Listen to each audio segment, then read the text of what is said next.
Good morning students. आज एक और इम्पॉर्टेंट टॉपिक हम लेके आए हैं 11th सीबीएसई बोर्ड के पॉइंट ऑफ व्यू से, डेप्रिसिएशन।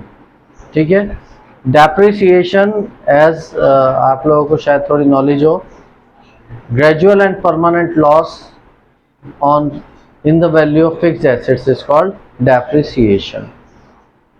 इरिवर्सिबल लॉस है और वैल्यू में लगता है ये मशीन की। इसके कई सारे रीजंस हैं, हमें को इसका अकाउंटिंग ट्रीटमेंट सीखना है। इसके लिए हमने एक क्वेश्चन चूज किया है टीएस ग्रेवाल का 2023-24 की बुक का क्वेश्चन नंबर 9। एक क्वेश्चन का ब्लूप्रिंट पहले हम बना ले तो बहुत इजी हो जाता है इसको अंडरस्टैंड करना। हमसे कहा गया है कि एक मशीन हमने परचेज की है 1 अप्रैल 19 को, purchase a machine for 2,40,000 plus 10,000 on it's erection. तो मैं आपको बता दूं, जब भी मशीन खरीदते वक्त उसके एस्टेब्लिशमेंट में, उसके इरेक्शन में, या उसको फ्रेट में, या उसको उसकी सर्विस में, उसकी ओवरहॉलिंग में, अगर खरीदते वक्त चाहे वो फर्स्ट हैंड मशीन हो या सेकेंड हैंड मशीन, अगर कोई भी खर्च होता है तो वो मशीनरी अकाउंट में ही डेबिट होता है। आप इसे रेक्टिफिकेशन ऑफ एरर में भी समझेंगे बहुत अच्छी तरह से। तो मशीनरी हो गई हमारी 2,50,000 की, 10,000 स्पेंड हुए उसके इरेक्शन में। 240 की मशीन खरीदी, 10,000 erection charges, total cost of machine 2,50,000। फिर कहते हैं 1 अक्टूबर 19 में एडिशन किया गया, एक और मशीन खरीदी गई 1 लाख रुपीस की। उसके बाद हमें कहते हैं 1 अक्टूबर 21 को जो फर्स्ट मशीन परचेज की थी 1 अप्रैल 19 को, वो सोल्ड कर दी गई फॉर ₹1,43,000। अगर आप ये बना लेंगे ना, बार बार आपको क्वेश्चन रीड नहीं करना पड़ेगा, कंफ्यूजन होता है बार बार क्वेश्चन रीड करने से। और उसी दिन ऑन द सेम डे 1 अक्टूबर 21 में one more machine is purchased for ₹2 lakh. Depreciation rate of depreciation is given in the question, that is 5% per annum, SLM straight line method, और इसका और नाम होता है ओरिजिनल कॉस्ट मेथड भी कहते हैं इसको, SLM स्ट्रेट लाइन मेथड। अब हमसे कहा है कि prepare the machinery account for first 4 years. ठीक है, अब इसमें डेट्स को लेकर बड़ी कंफ्यूजन रहता है। डेट्स आप बहुत ध्यान रखिएगा बनाते वक्त। ये मशीनरी अकाउंट मैंने बनाया है, फर्स्ट कॉलम डेट का, पर्टिकुलर जेएफ, आपको पता है जो लेजर अकाउंट्स है उसका फॉर्मेट वही है, रुपीस, ये डेबिट पोर्शन है और इधर क्रेडिट पोर्शन है। Date, particular, JF and amount again.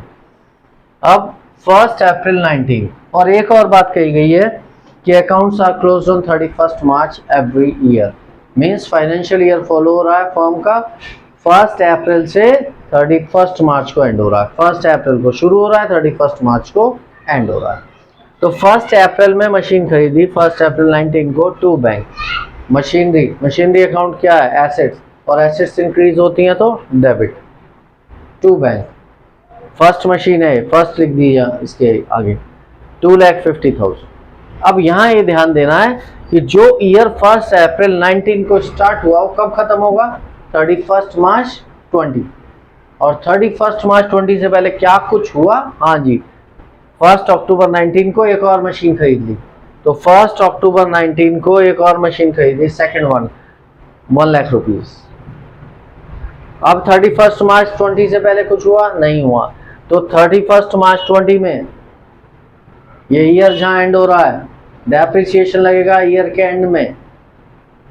ये जो फर्स्ट मशीन खरीदी थी इस पर पूरे ईयर का लगेगा, क्योंकि ये पूरे साल यूज की हमने, पूरे ईयर में यूज की, 1 अप्रैल से 31 मार्च। इस पर डेप्रिसिएशन लग गया 12,500। मशीन की वैल्यू कम हो रही है डेप्रिसिएशन लगने से। ठीक है, इधर मशीन है, वैल्यू कम करने के लिए डेप्रिसिएशन किधर आएगा? इधर। ये याद करने का एक तरीका हो सकता है।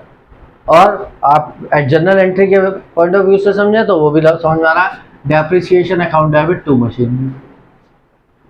तो पहली मशीन पर 5% 2,50,000 का 12,500 डेप्रिसिएशन लग गया।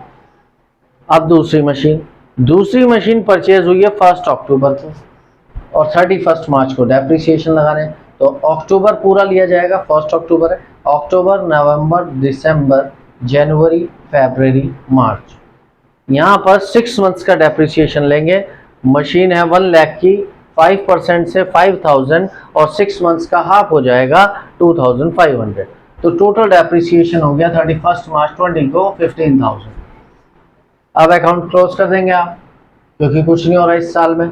क्लोज किया, इधर 3,50,000 आ गया, उसने इधर भी लिख दिया ज़्यादा है। बैलेंस निकालेंगे, बाय बैलेंस CD बैलेंस करेंगे तो 335।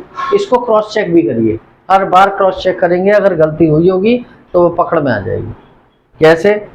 मशीन 2,50,000 की थी, उस पर ड्रेप लगा 12,500, तो मशीन की वैल्यू रह गई 2,37,500 फर्स्ट मशीन। सेकंड मशीन की वैल्यू थी 1 लाख, उस पर डेप लगा 2,500, तो मशीन की वैल्यू रह गई 97,500 और इन दोनों का टोटल यही आता। इसके बाद इस बैलेंस को, अब जो 31 मार्च 20 को ईयर एंड हो रहा है, तो very next day next year start हो जाएगा। कब? 1 अप्रैल 20 को। यहाँ पर 21 मत कर दीजिएगा, ये मिस्टेक होगी। यहाँ पर ईयर एंड इधर होता है, और जब कैलेंडर ईयर आप लेंगे अगर किसी मशीन में कैलेंडर ईयर, तो यहाँ 31 दिसंबर आएगा, यहाँ 1 जनवरी आएगा, यहाँ ईयर बदल जाएगा कैलेंडर ईयर अगर होगा। अब इस साल में, ये साल जो 1 अप्रैल 20 को स्टार्ट हुआ, ये एंड होगा 31 मार्च 21 को, और 31 मार्च 21 तक कुछ नहीं हुआ, तो सीधा डैप लगा दें। 31 मार्च 21 में डैप लगा, पहली मशीन पर पूरा डैप 5%, 12,500, 5% ऑफ 2,50,000। अब दूसरी मशीन भी पूरे साल यूज हुई है इस बार, 1 अप्रैल को भी थी और अब भी है, तो 1 लाख पे 5%, 5,000 डैप लग गया 17,500। अब आपने इस साल कुछ नहीं हुआ, ये ईयर भी क्लोज करना है। 335 ज़्यादा इधर उतार लिया, इधर भी लिख लिया, बैलेंस किया तो आ गया 3,17,500। इसको क्रॉस चेक करना है। अब फर्स्ट मशीन कितने की रह गई? 237,500 की थी ओपनिंग में, इससे 12,500 लगा डैप, तो कितने की रह गई? 2,25,000। जो सेकंड मशीन है वो 97,500 की थी, उस पर डैप लगा 5,000, वो रह गई 92,500 की। क्रॉस चेक किया, यही आ रहा। ठीक है, उसके बाद आपने इस बैलेंस को यहाँ पर उतार लिया 1 अप्रैल 21। जो ईयर 31 मार्च 21 को लेस बंद होगा, वो नेक्स्ट ईयर स्टार्ट होगा 1 अप्रैल 21 को, 3,17,500। अब इस साल क्या हुआ? 1 अक्टूबर को, 1 अक्टूबर 21 इसी साल में पड़ेगा। ठीक है, जो फर्स्ट मशीन थी वो सोल्ड हो गई, as for sold for rupees 1,43,000। अब जब मशीन बिकती है ना, तो उस दिन तक का उसका डैप लगना चाहिए। तो हमने जो फर्स्ट मशीन है उस पर पहले 31 मार्च तक का डैप तो यहाँ लग गया था। अब अप्रैल, मई, जून, जुलाई, अगस्त, सितंबर, अक्टूबर नहीं क्योंकि 1 अक्टूबर है, तो सितंबर तक का 6 मंथ्स का डैप उस पर लगना।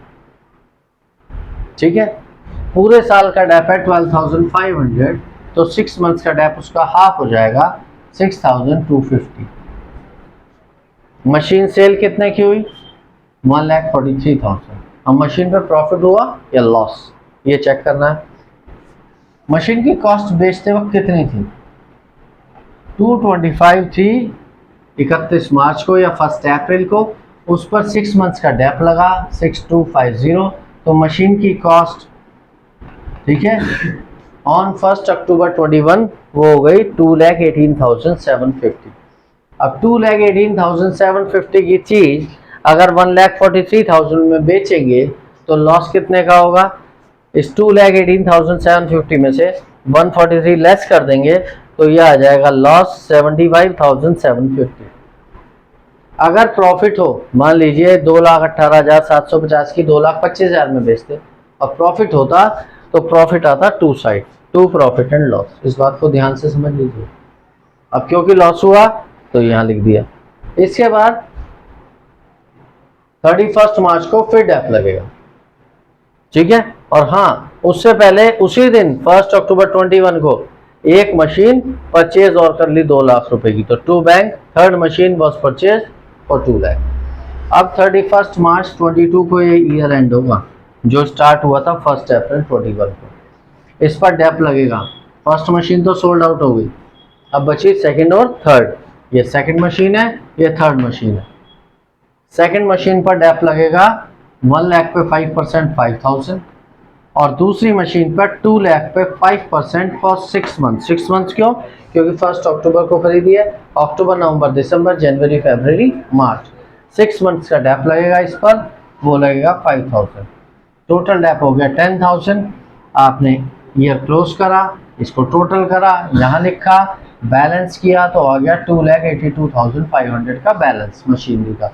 इसको क्रॉस चेक करेंगे फिर से अगेन। मशीन थी, फर्स्ट मशीन तो सोल्ड आउट हो गई, सेकंड मशीन की वैल्यू थी 92,500। 92,500 में से गए 5,000, तो मशीन सेकंड बची 87,500 की। और जो थर्ड मशीन है उसकी वैल्यू थी 2 लाख, 2 लाख पे डेप लगा 5,000, वो रह गई 1,95,000। और दोनों को टोटल यही आ रहा है। हमें अकाउंट 4 ईयर्स का बनाने के लिए कहा, इस बैलेंस को फिर उतार लिया। इस साल में कुछ नहीं हुआ, सिर्फ डेप लगना है पूरे साल। तो 31 मार्च 23, क्योंकि ईयर स्टार्ट हुआ है 1 अप्रैल 22 में, डेप लगेगा सेकंड मशीन पर 5,000 और थर्ड मशीन पर 10,000, जो कि 2 लाख की है, 5% 10,000, तो टोटल डेप हो गया 15,000। बैलेंस आया 2,67,500। इसको फिर से क्रॉस चेक करना है। क्रॉस चेक करेंगे तो सेकंड मशीन की वैल्यू कितनी रह गई हमारी थी 87,500, 5,000 का लगा डेप 82,500, और थर्ड मशीन जो 2 लाख की खरीदी वो बची थी 195 की, 195 पर डेप लगा 10,000, 185, और क्रॉस चेक पूरा हो गया। डेट्स का बहुत ध्यान रखना है, ब्लूप्रिंट बना के क्वेश्चन करना है। Thank you so much.